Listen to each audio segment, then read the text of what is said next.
Blue Protocol just recently had a really long dev stream where they went over a lot of the new updates in regards to this game. In this video, I'm going to be giving you that short TLDR summarized version of it so that you're caught up with all the Blue Protocol news. As always, I'm streaming on Twitch 5 to 6 days a week. Come follow me on that platform, and let's get right into this video. All right, so we're going to be just firing through all these updates here, and the first thing that we notice is the 2023 early spring release date. Also, something to pay attention to is that the music is composed by Hiroyuki Sawano. If you're not familiar with that, he is the composer of Attack on Titan, Guilty Crown, Blue Exorcist, and a lot of those animes. So do expect the music in this game to be really, really good. Next, we have the network test for 50,000 people that they are planning on doing. That will begin January 14th through 16th, 2023. Now, if more than 50,000 people sign up, then it will be randomized on who gets in, and they will have limitations on the storyline and max levels. Details will be provided on the website. Next is probably one of the juiciest parts of the entire dev stream, and that is the class breakdown. As you can see, there are exactly 5 classes that they plan on releasing. The first being the Aegis Fighter. The Aegis Fighter is the true tank of Blue Protocol, and it comes equipped with a sword and shield. You will have 2 meters. The meter on the right will build up as you deal damage, while the meter on the left represents how much shield you have and will deplete as you take damage on your shield. The Twin Striker is next, and this is your dual wielding axe class that has a very dynamic playstyle that focuses around dodging attacks and re-engaging. This melee DPS class will have a combo gauge that will reset if you stop attacking the target. The more you attack the target, the higher your combo becomes, the more damage you deal. As a Twin Striker, you want to constantly be dealing damage to the target and get that combo number up. The Blast Archer is the next class on the list, and it is one of the 2 ranged classes. The Blast Archer can deal damage from afar while being able to also apply crowd control effects like sleeping targets. Special skills can also pull in mobs, and you'll notice weak point markers on the hitbox. One of the things that make Blast Archer stand out compared to other typical archer classes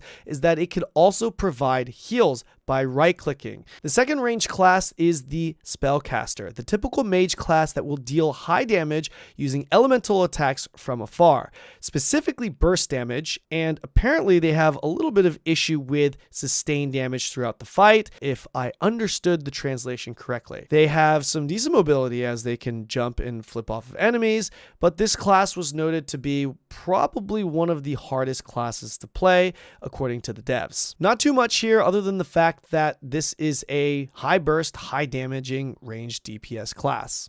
The last class on the list is the Heavy Smasher. This is the latest class to be released and will be available in the next network test. This class is your hammer-wielding class that will deal damage at close and mid-range. This is a frontline class that can protect allies as well as CC foes. This is a class that builds off of both defense and some attack and is able to tank damage with high HP. They are known to be an off-tank or an off-support to the Aegis Fighter. The Heavy Smasher comes equipped with a cartridge of bullets, and certain skills will essentially just consume these bullets. Reload at 0 bullets and get some bonus effects or buffs, and rinse and repeat. Following the class breakdown, they announced that on December 8th that they will be bringing in new info and an announcement at the Game Awards. Some people are speculating that this may be a global release announcement or at least a global test event. Following this release announcement, they went straight into the character customization, and they acknowledged that they were actually lacking a little bit in that department and announced that they would add in a few new things like new hairstyles and voice packs. They dove a little bit deeper into this section by even going over other accessories, things that are equipable on your character that will allow you to stand out a little bit more as an individual. The next thing that they brought up was also the locked on camera for gameplay. They know that they can't please everyone with how they actually have the camera mechanics set up, and just accept the fact that some people will like it and some people won't. Following the camera talk, they continue to talk about just quality of life improvements that they've made since the beta test here. And these are things that most of the people that are watching this video won't really know about because you didn't play in the beta test, but things such as adding training dummies for DPS tests, adding dungeon mini maps and icons for identifying where you can gather things.